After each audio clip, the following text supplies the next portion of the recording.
Hi అండి, ఎలా ఉన్నారు? Welcome to my channel. చిన్నపిల్లలకు చాలా ఇష్టమైన డిష్ ఈరోజు ఇంట్లోనే ఆరోగ్యకరంగా తయారు చేసే మెకరోనీ, క్యారెట్ అండ్ స్వీట్ కార్న్తో చేసే రెసిపీ ఎలా చేయాలో చూద్దాము. స్టవ్ వెలిగించి కడాయి పెట్టినాను. దాంట్లో ఒక గరిట ఆయిల్ వేసుకుందాము. చూడండి, చిన్న చిన్న ముక్కలుగా దొరుకున్న తెల్లగడ్డ ఆయిల్ వేసుకోవాలి. దాంట్లోనే ఒక పచ్చిమిరపకాయని చిన్న చిన్న ముక్కలుగా దొరుకున్నాము, దాన్ని వేసేసుకుందాము. చూడండి, దాంట్లో ఆనియన్స్ని చిన్న ముక్కలుగా దొరుకున్నాను, ఒక ఆనియన్ని దాన్ని వేసేసుకుందాము. చూడండి, తర్వాత కరివేపాకు కూడా వేసుకుందాము. వేసుకొని కొంతసేపు వేపుకుందాము. కొంతసేపు అట్లా వేగనిద్దాము. ఆనియన్స్ని వేపుకుంటున్నాం కదా, మీడియం ఫ్లేమ్లోనే చేసుకోండి.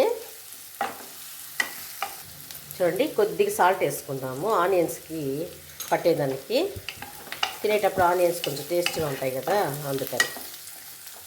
చూడండి, ఇప్పుడు క్యారెట్ని చిన్న చిన్న ముక్కలుగా దొరుకున్నాను, ఒక క్యారెట్ని దాన్ని వేసేసుకుందాము. వేసి వేపుకుందాం. 2 minutes అట్లా వేపుకుందాం. క్యారెట్ వేగాలి కదా, అందుకనేసి. చూడండి, ఇప్పుడు మనము ఒక టమాటాని చిన్న చిన్న ముక్కలుగా దొరుకున్నాము, దాన్ని వేసేద్దాము.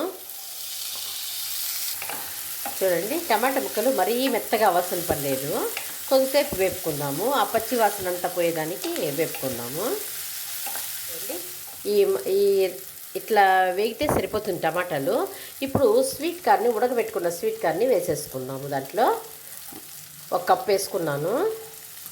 వేసుకొని వేపుకుందాం. చూడండి, ఇప్పుడు చిల్లీ ఫ్లేక్స్ అది 1 స్పూన్ వేసుకుందాము. బాగుంటుంది, స్పైసీగా తగులుతూ ఉంటే తినేటప్పుడు చాలా బాగుంటుంది అన్నమాట. వేసి కొంచెంసేపు అట్లా వేపుకుందాము. బాగా తగ్గించుకోండి. ఇప్పుడు టమాటా సాస్ వేసుకుందాం. కొద్దిగా వేసుకుందాము, 1/2 స్పూను. చూడండి, షెజ్వాన్ సాసు 1 స్పూన్ వేసుకుందాము. టేస్ట్ బాగుంటుంది అన్నమాట అది వేసి వేపుకుందాం. సోయా సాసు కొద్దిగా వేసుకోండి. కొద్దిగా గ్రీన్ చిల్లీ సాస్ వేసుకోండి, 1/2 స్పూన్. చూడండి, వేపుకున్నాం కదా. ఇప్పుడు ఒక బౌల్కి మెకరోనీని ఉడకబెట్టుకున్నాం అనమాట. చూడండి, కొంతసేపు అట్లా వేపుకుంటాం అనమాట. మనము ఒక 2 నిమిషాలు ఉడకబెట్టుకున్నాం అనుకోండి, ఈజీగా అయిపోతుంది. కొంచెం మెత్తగా బాగుంటుంది అనమాట. మరి కొంచెం గట్టిగా లేకుండా కొంచెం మెత్తగా ఉంటేనే బాగుంటుంది.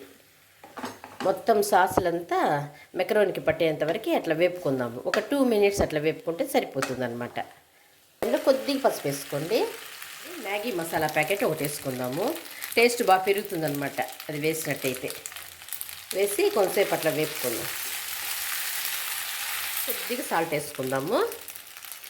1/4 స్పూన్ వేసుకుంటే సరిపోతుంది. వేసి బాగా మిక్స్ చేసుకుందాం. అయిపోయింది.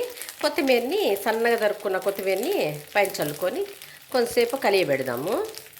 బాగా కలుపుకోవాలి. అంతే, మన మెకరోనీ రెడీ అయిపోతుంది. చూడండి, ఎంత ఫాస్ట్గా చేసుకున్నామో. చూసారు కదా, మీరు కూడా ఒకసారి ఈ విధంగా ట్రై చేయండి. ఈ రెసిపీ నచ్చినట్లయితే లైక్ చేయండి, షేర్ చేయండి, సబ్స్క్రైబ్ చేసుకోండి.